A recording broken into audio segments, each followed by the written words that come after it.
Okay, so we've established the pretty obvious point that there are types in TypeScript. There's a lot of these different types. We're going to dive into them. There's even more than I've listed out here. We're going to learn about them throughout the course. But the first thing I want to talk about is where we apply types in our TypeScript code. There's a lot of different situations ranging from things like functions. So we can tell TypeScript this particular function needs to return a Boolean, or an array of Booleans, or a string. We can also say this particular function accepts two numbers as arguments and then returns a number.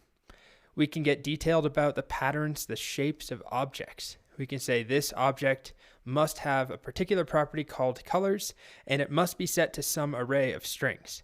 Or we can do something really simple, which is where we're going to start. We can tell TypeScript the type of a variable. We can tell it this variable called movie title is a string.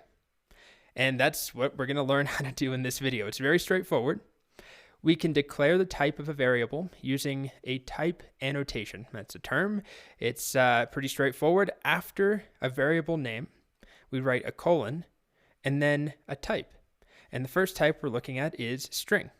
So this right here, const myAwesomeVariable colon string, is telling TypeScript this is a string variable called myAwesomeVariable, and then we set it equal to soAwesome. So the syntax here, again, is that we have the type on the left side of the equals sign. So we have our variable declaration, whether it's let or const or var, the name of the variable, and then the colon, and then the type. And that could be number, Boolean, string, undefined, whatever we want. But for now, it's going to be string. So strings just represent text, just like they do in JavaScript, nothing fancy there. The only thing I want to call your attention to is that it's all lowercase. So no capital S for string, lowercase s. So let's try it. We're starting simple. I know this is not mind-blowing. I'm going to make a new file in VS Code. I'll just call it variables.ts for TypeScript. And then in here, I'll make my first variable. Let's go with movie title. And I'm going to make that a string variable. And we're going to see shortly that this is actually not necessary all the time or even most of the time, but we've got to start somewhere.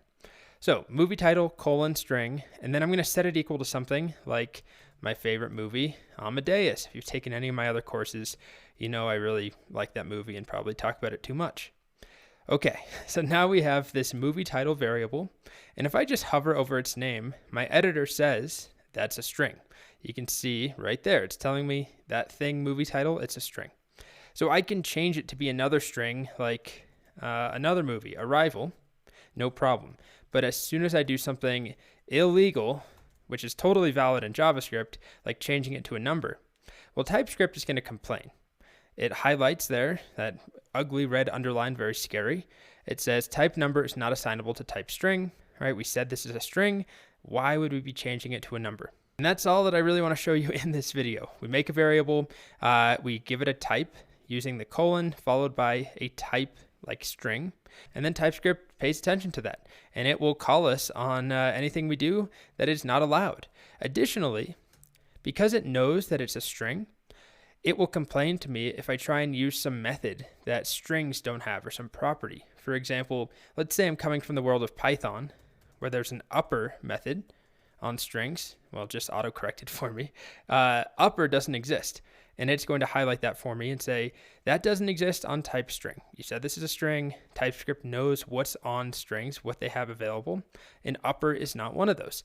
But to uppercase is.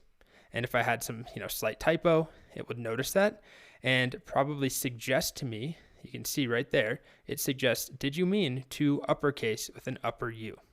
Uppercase U. Okay, so type annotations, we've got to start somewhere. That's our first type, string. Next, we'll talk about some other types.